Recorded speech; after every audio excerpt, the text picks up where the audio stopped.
Hello everyone, and welcome to this information session for the Ukraine Civil Society Facility. On behalf of the EU delegation, it is my great pleasure to welcome you to this thematic information session. My name is Sinziana Poiana. I work for the EU delegation to Ukraine, and I cover civil society support there. The reason you're here is because you are interested in one of the lots that make available funding for civil society organizations within our recently launched call on the 16th of June.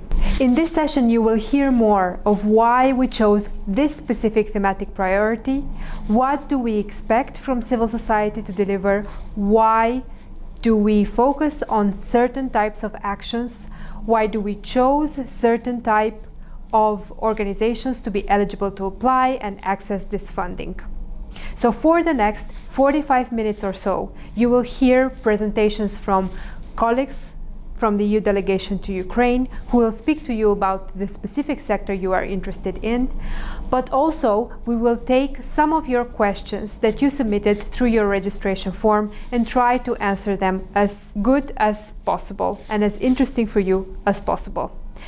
A small reminder, even though you submitted questions through the registration form, do not forget to also send them to our email address and ask for official clarifications if you need them or if you have further inquiries that you would like to make. You have this possibility open until July 24. Before we move to the presentation of the specific thematic area, I would just like to recall a few elements of the call. For those of you who are not able to attend the general information session on June 22nd, please take a moment and have a look at it on EU Prosteer website. You will be able to retrieve the recording for that session and hopefully have your own presentation of what the general call is about, if it is easier for you to do it that way than by reading the guidelines. I wish you all the best of luck with the application for this call, and I do hope that this information session will be very useful for the design of your concept note and that you will finally decide to apply for this call and be successful to the next stage. Until then, deadline 14th of August, remember, stay well and safe.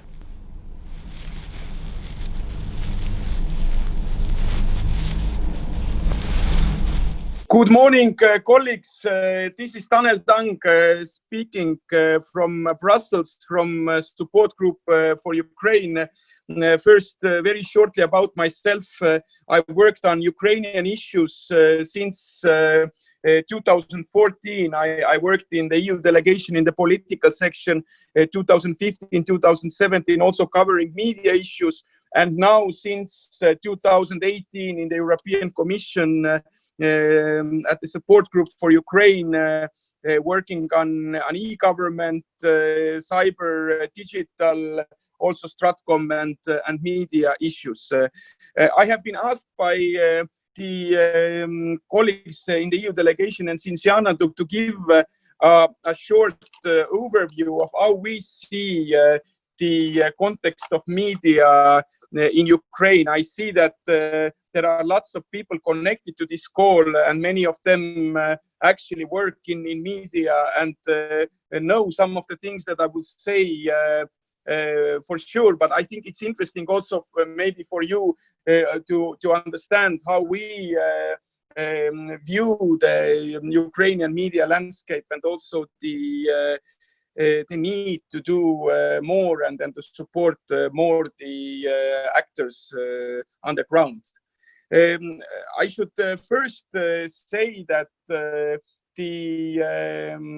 Ukrainian media landscape is by many standards impressive. There is a large number of outlets, both traditional media, digital media.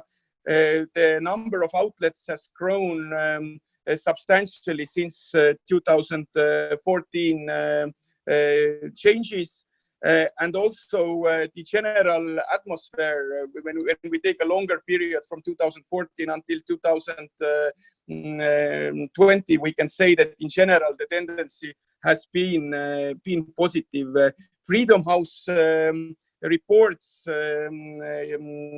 put the Ukraine in the status of being a partly free country, and the World Press Freedom Index ranks Ukraine on the 102nd place out of 179 countries.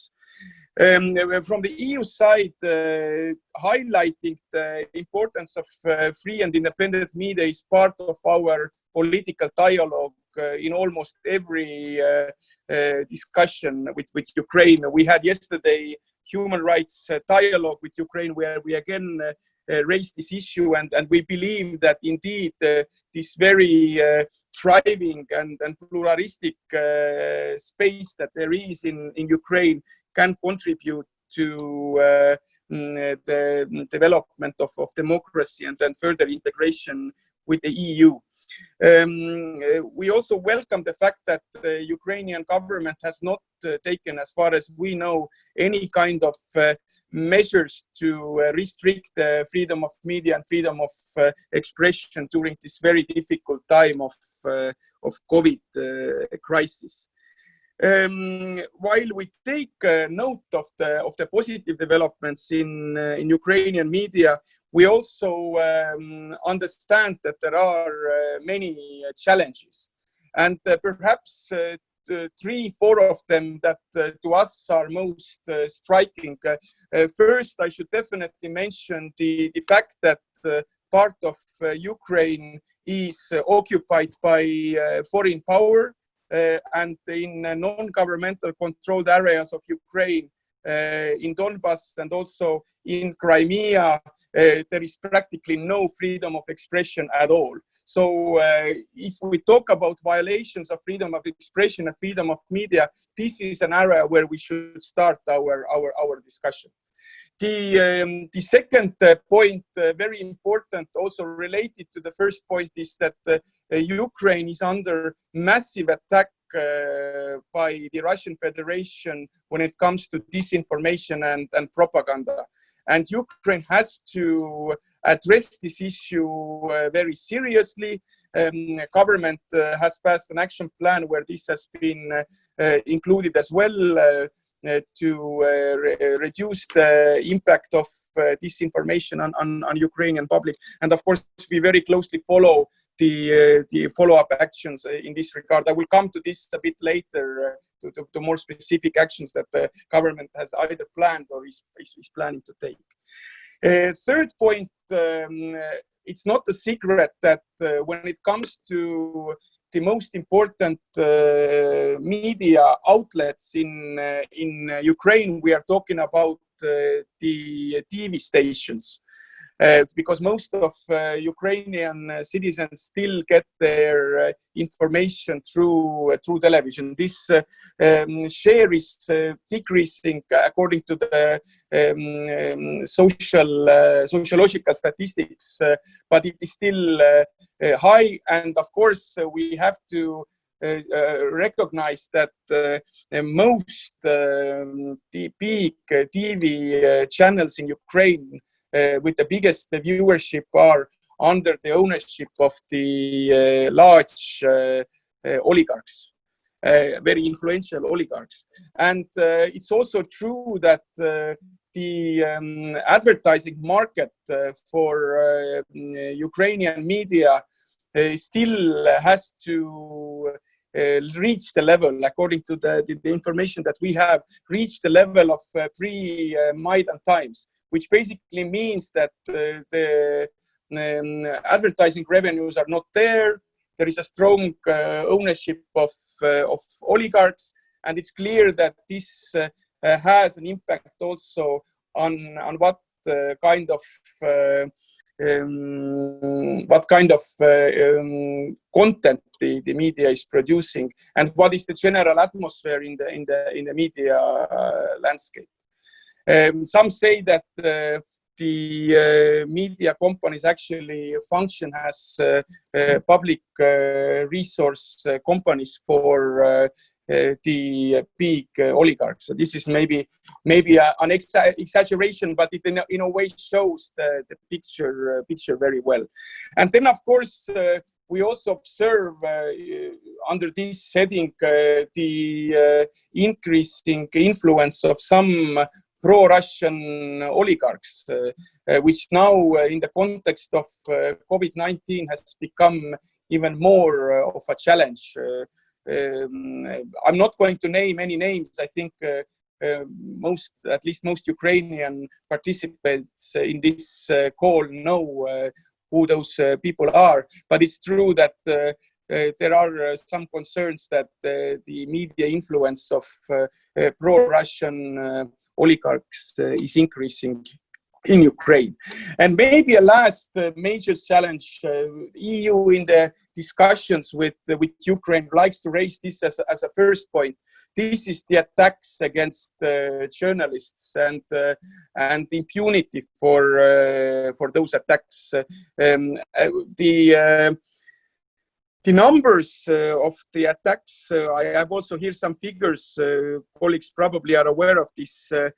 We have seen that in 2019, according to the Institute of Mass Information, the violations of freedom of speech in Ukraine increased from 2035 to 2043, and the same thing about the physical attacks against the journalists. And of course, in general, the lack of progress of the investigation of cases like the murder of Katerina Handzuk and Vadim Komarov have a negative impact on the situation of freedom of expression and freedom of media in the country. Ukraine is a large country, so we cannot, the internationals, as we try to follow the developments as much as possible, sometimes we cannot go to each and every corner of Ukraine. And of course, at the local level, this might be even more problematic than it is in Kiev or in other bigger cities. And also from our side, it is clear that this associates very much with the broader rule of law and justice reform issue, where the EU is very strongly engaged, both through the advocacy and the supports. And in the human rights dialogue that we had yesterday, we made this point very clear that the violence against activists, journalists, and media outlets has to be thoroughly investigated. The culprits have to be brought into justice, and we also inquired about the progress of some of the cases. Now, maybe the next broad issue is related to the EU-Ukraine Association Agreement, which is a very long, very important document for specifying EU-Ukraine relations in different areas. And it also covers freedom of media and the freedom of expression in a political chapeau of the agreement.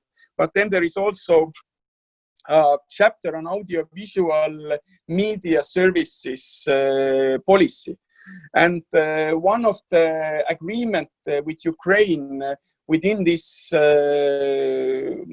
agreement, or within this association contract, if I may so, with Ukraine, is that Ukraine will align its audiovisual media services legislation with the EU audiovisual media services acquis.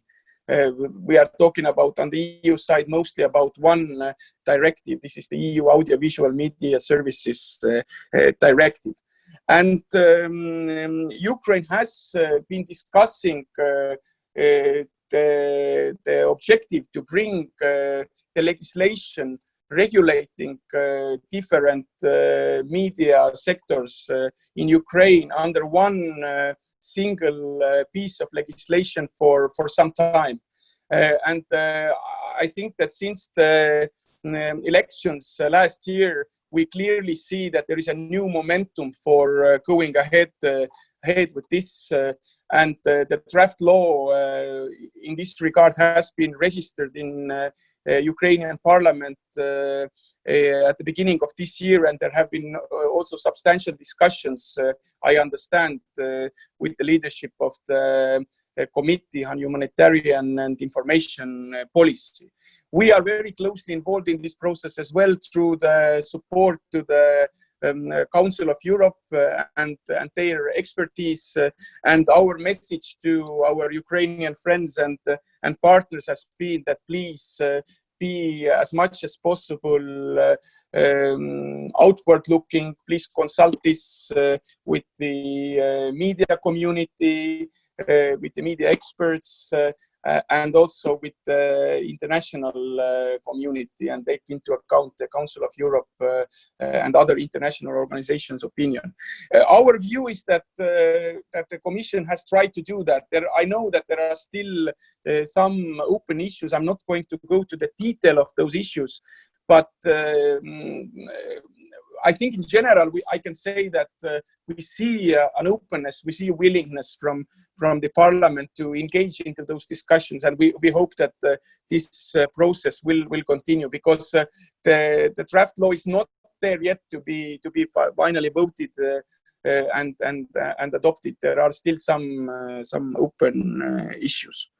Now, second very broad issue that I wanted to discuss is the everything related to disinformation.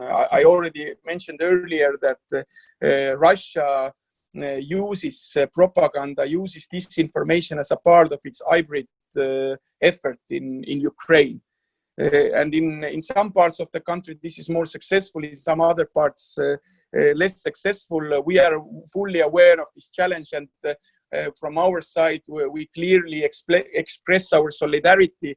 And not only express solidarity, we also want to support Ukraine in this area. We do this through engaging with the government, but also supporting civil society and media organizations. And part of this call will also be related to strengthening independent media, which is very crucial in actually strengthening the resilience against disinformation threats. Ukrainian government has this very ambitious action plan to decrease the exposure of Ukrainian citizens to disinformation, and in this context, the former Minister of Culture, Mr. Borodyansky, launched an initiative to adopt a special law on countering disinformation. International community, including the EU, had some questions about this law.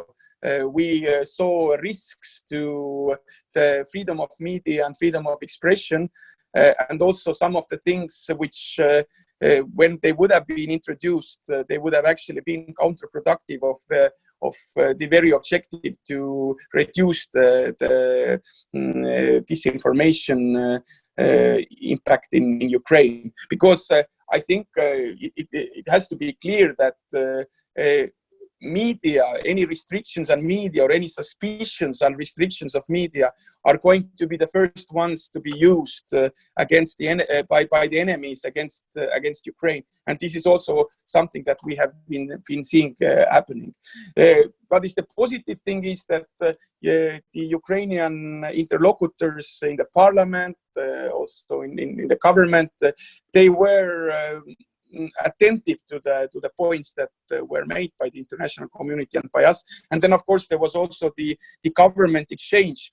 And now the issue of the special law that would go against the principles of freedom of expression is off the table. Of course, the issue itself, how to come in with government action, will not disappear, and probably some of this discussion will be taking place in the context of the discussions on the media law. But again, also here, I should recognize the openness of Ukrainian actors to be to listen what the foreign experts say, and also when there are strong views by international community to take this into account. Not in all the aspects, but I would say that in many aspects. And of course, it's clear that the disinformation attack against Ukraine is not something that is going to stop. I mean, this is going to be there for some time. And we work very closely with the Ukrainian government in this area. The current Minister of Foreign Affairs is a very strong advocate of strategic communications and has a very good understanding what the threats of the disinformation are. So we are very closely working together with him and with his team, also involving from the EU side different actors, including the EIS Stratcom team, that is basically a team working on countering disinformation on a systemic basis, doing debunking and so forth and so forth. I would also like to say a couple of words about public service broadcaster. This is not directly part of this call, but I think it is important for the people who are going to work together with us on independent media, how much we value the role of independent public broadcaster in Ukraine. I'm not naive. I know what is the audience, what are the audience figures for public service broadcaster. And I'm also very well aware. I was myself there in Kiev when this company was created, Suspilne, on the basis of a large post-Soviet factory, if I may even say so. And it has not been an easy task for the management to do and carry out the reform of this very large structure. I mean, even if it comes to very simple things like buildings and networks and so forth and so forth. But what is important from our side, and this is something also what we like to stress in our discussions with the Ukrainian partners, is that having in place a strong public broadcaster is basically something that belongs very much to the idea of European media landscape. Strong public broadcasters that have independent editorial policy and that have a good financial support, public support from the government, has proven to be one of the successes of the media in Europe. And I come from Estonia, and in Estonia, public service broadcaster, it's now 3 channels are the most watched channels in the country. And you can say the same thing also about many other countries. And this is because the content has quality. There is trust into the information produced there. So in many ways, it is outlet that drives the whole development of the media. In Ukraine, the situation is different.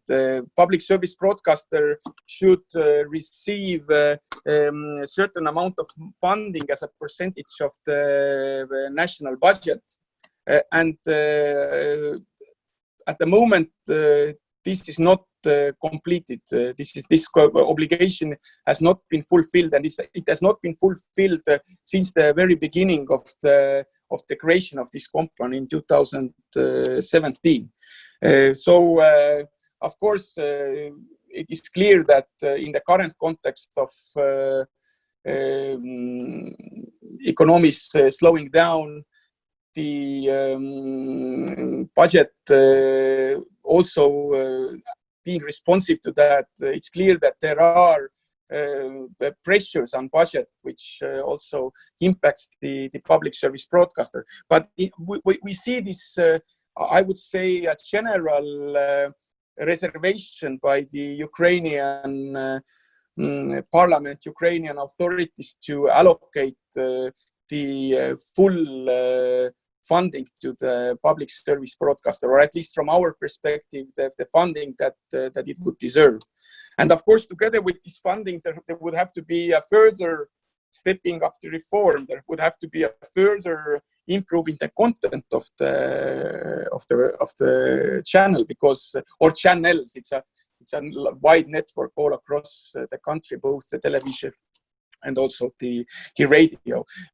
Also, the further work on digitalization of the content, making it available on internet, making a digital platform where people can obtain information and infotainment is very important. And the management of the public service broadcaster has many good ideas, which to some degree are at the moment restricted by the fact that there are not enough financial resources.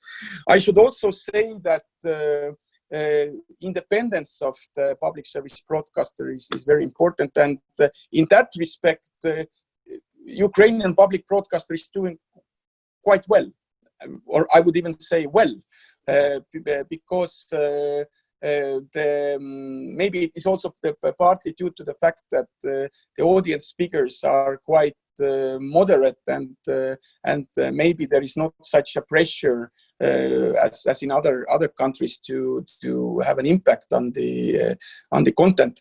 Of course, this is not to say that there is no effort at all to influence the content in the public service broadcaster, and we see now this in the context of the approaching local elections, that particularly the local branches of the public service broadcaster have been subjected to some influence from the politicians. And then, of course, those who follow the Ukrainian media developments in the past know that there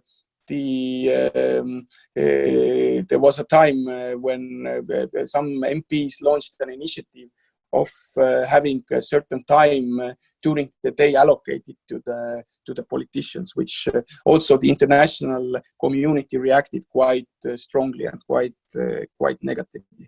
We also follow very closely the developments in Parliament. There is a law on public service broadcaster, and we hope that this law will allow the continued independent functioning of the public service broadcaster. Also, a current rather good balance between the management of the broadcaster and the supervisory board of the broadcaster.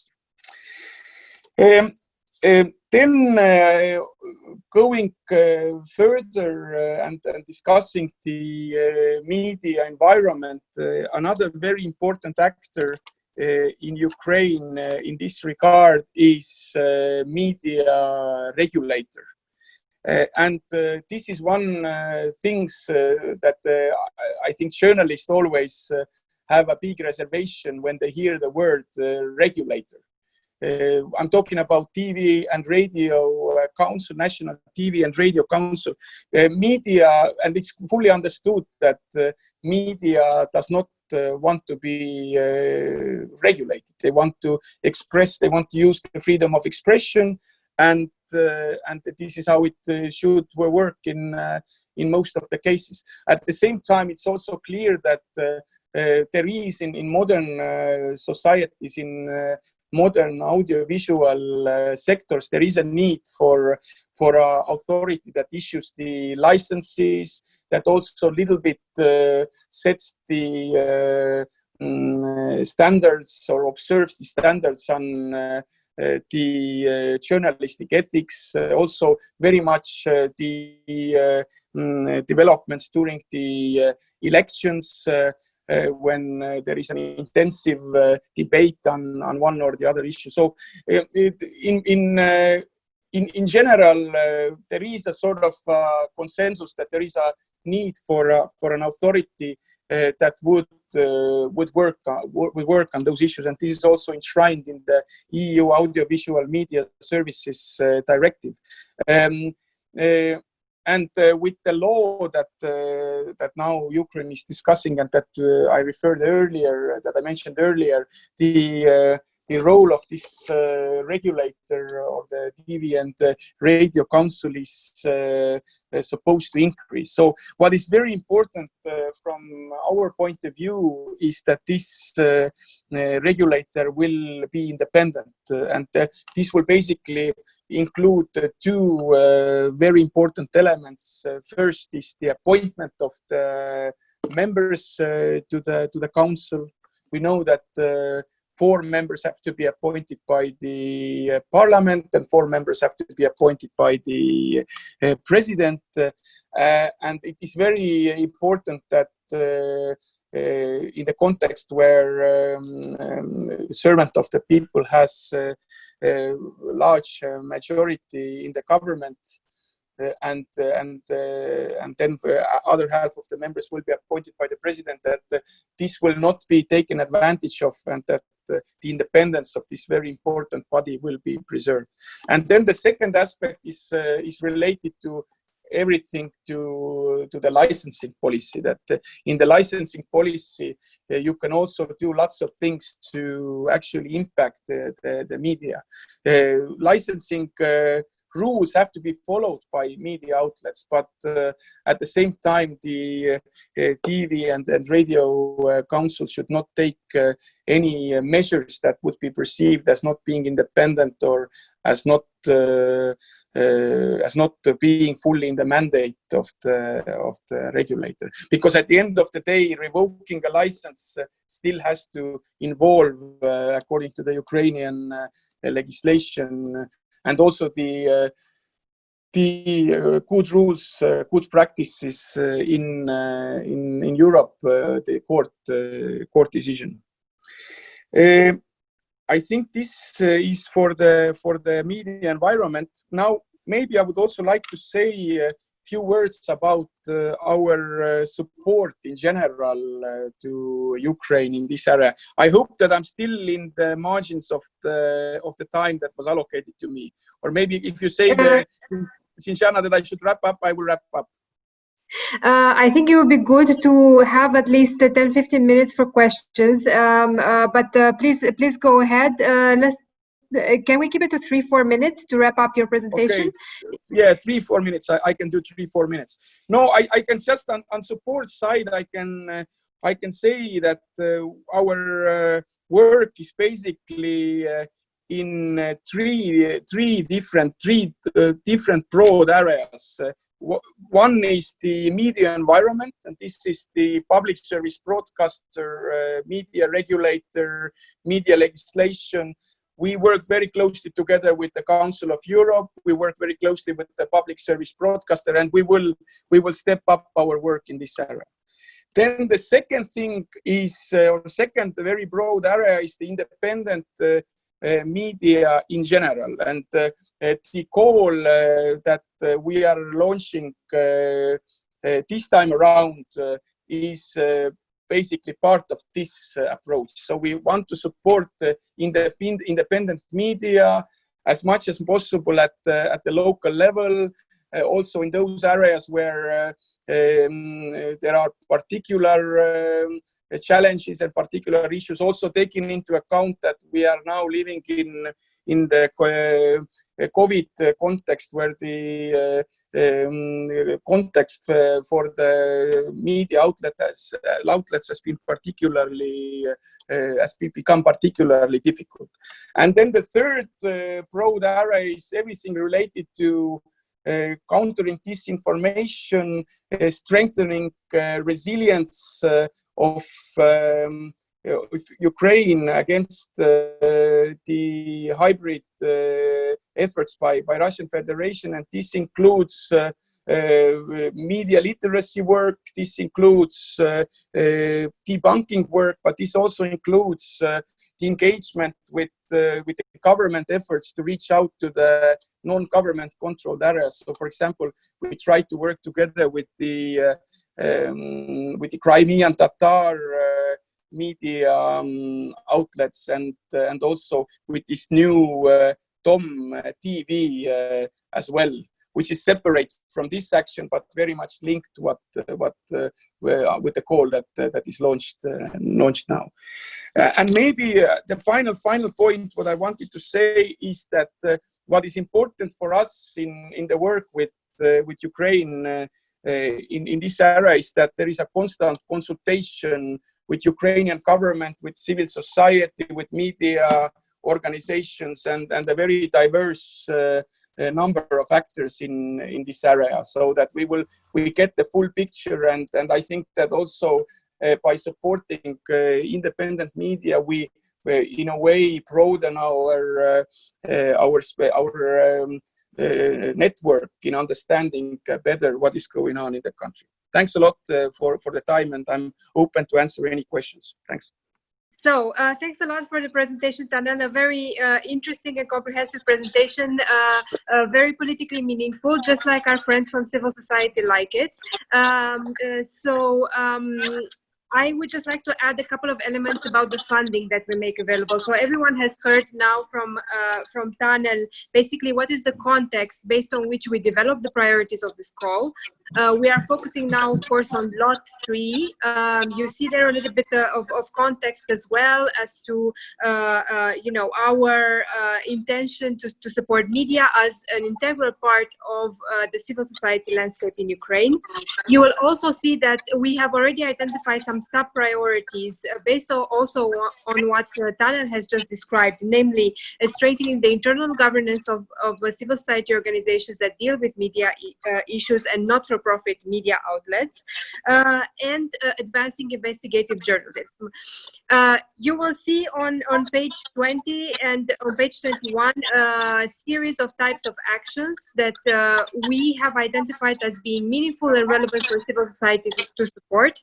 That doesn't mean that that list is exhaustive. If you can come up, also referring to the context that Tanel has just described, if you would like to propose a different type of action, however, relating to the general priority of advancing and strengthening independent media in Ukraine, this would be accepted and evaluated as such. The main elements of the call. So we have €1 million available under this lot 3. You can apply for projects that request a minimum EU contribution of €400,000 and a maximum contribution of €600,000. And because we received actually a lot of questions on who is eligible to apply, you can see this under section 2.1.1 of the guidelines.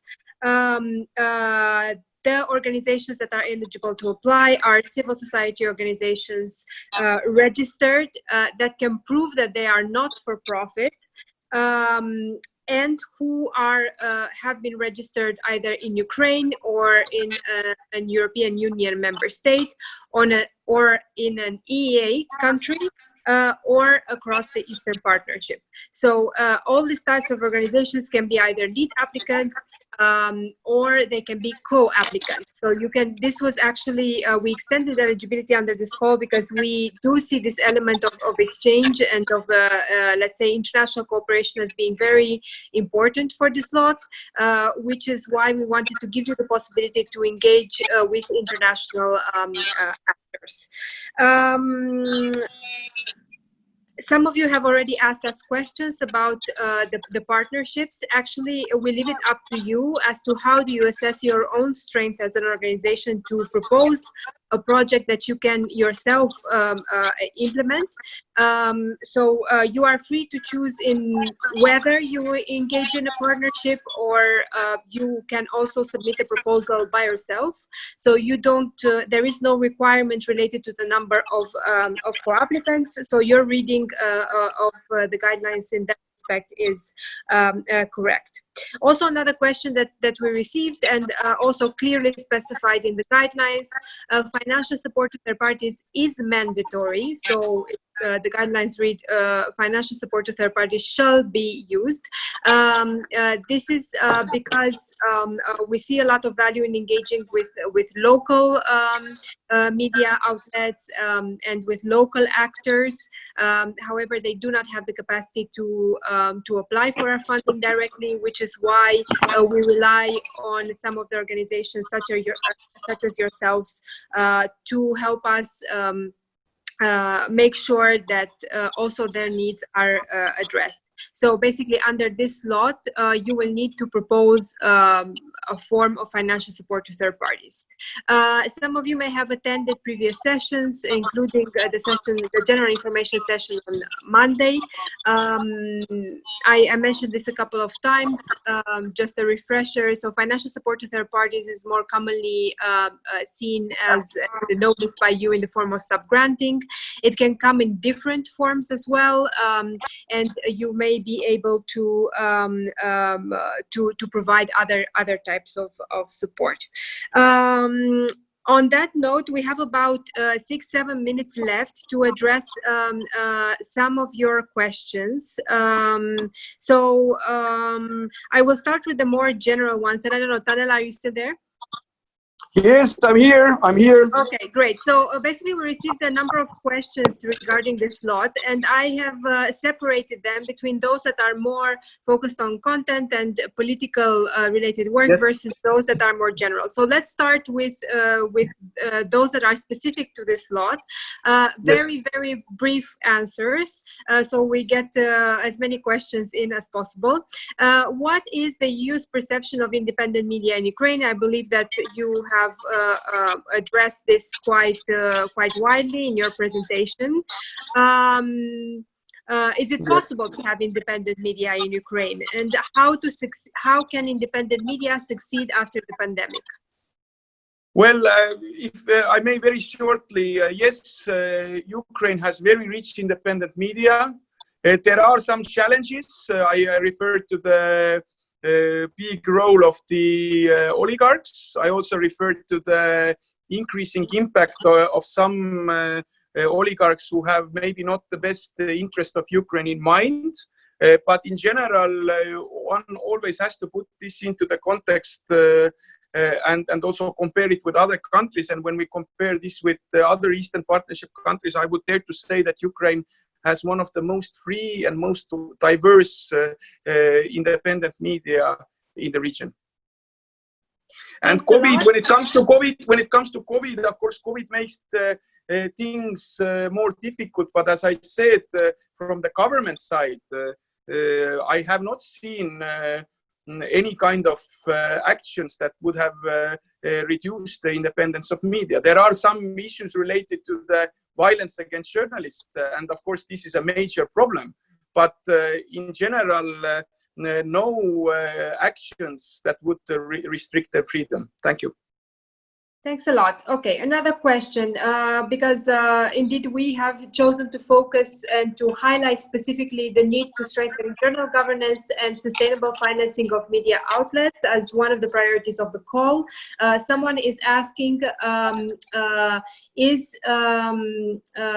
can investment in building a functional reader review business model and diversifying sources of revenue in general, can this be a project that we may consider?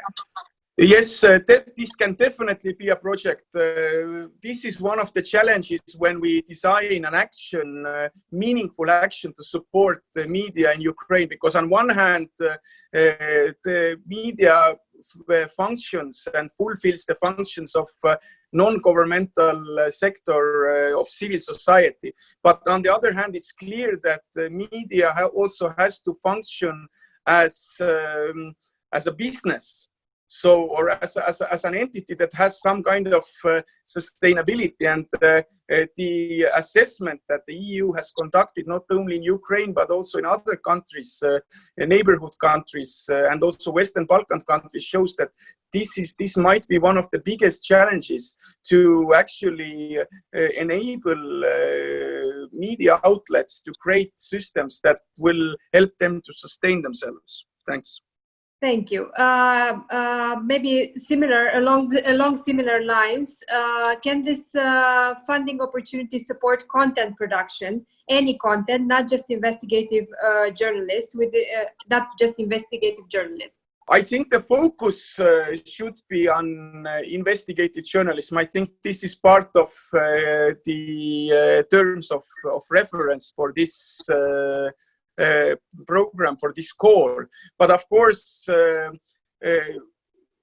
this is something that also has to be looked into case-by-case basis. Maybe sometimes the project can be interesting and can actually have an investigative journalism component, and that we can consider eligible if the overall quality of the project is good, and indeed the objective is to produce content. I know that this is a bit general answer, but I think that at this stage it is important for me to stress that in general investigative journalism has the main objective, but not excluding also some content production. Okay, thanks a lot. We have 1 minute left, and actually from the remaining questions, I believe most of them have been answered during this session. Things like, who can apply? Again, see section 2.1.1 of the guidelines. What are the priorities? Same. I hope that it is clear after this section what our priorities for this call are. There is one question that keeps coming up that I would like to address in the case of media. So, a lot of you have asked about eligibility as a media outlet. So note that you need to be a civil society organization that is registered and that is not for profit. In fact, our civil society definition, as you will see in footnote 14 as well, includes specifically not for profit media. So this is a limitation that we do have when it comes to civil society funding, and it is quite strict. If you do have particular questions that are very, very narrow and specific to your organization, I do encourage you, again, to send them in writing to the EU delegation functional mailbox. You will find the address in the guidelines of the call proposals, so that we are able to give you, an answer in writing and to research your case to more detail. But in principle, you also need to think about, how your organization is registered. What do your statutes say? Are you not for profit or not? And the way that we check not profitability is whether it is written clearly in the founding statutes of the organization, or if you are able to provide, for example, documents from the tax authorities, or if your budget statements can show that you have not produced any profit in the last 3 years. So these are examples of how we will test this. Yes, Tanel, some final words. Yes, I saw that there was a question from Mr. Sidorenko from European Truth, from Evropiska Pravda.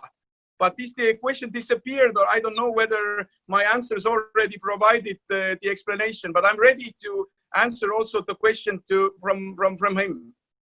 Unfortunately, participants had to send questions in advance with the registration form. So the questions that we have here take priority to, we can take questions, but unfortunately, I don't know, if you see the question, you can go ahead and answer it. Unfortunately, the questions that we received with the registration forms take priority. Okay. I didn't know that. I'm sorry. I should have known that. Then if somebody has a question to me, please directly to my commission address concerning the policy, not concerning the details of this call, which Sinjana very well controls and leads. Thanks a lot. Thanks a lot to everyone. So again, I mean, unfortunately, we didn't have the time to get to the questions that were on the chat. You know, if we had some time left, maybe we would have went through them as well. But again, if there are questions that are really meaningful to whether you're going to submit an application or not, or you know, that you really need a legal clarification from us, please submit them in writing to the functional mailbox of the delegation as written in the guidelines. So it's Delegation Ukraine Civil Society. Yes. Thank you very much to all. I wish you all good luck with the application. Tomorrow we have an initial training for drafting of concept notes, and then another one further on in July. So I do encourage you to attend these sessions as well, because they may be useful for finally submitting a successful concept note. Thank you very much, and a good day to all. Goodbye. Bye-bye. Thank you. Thanks a lot, Anna.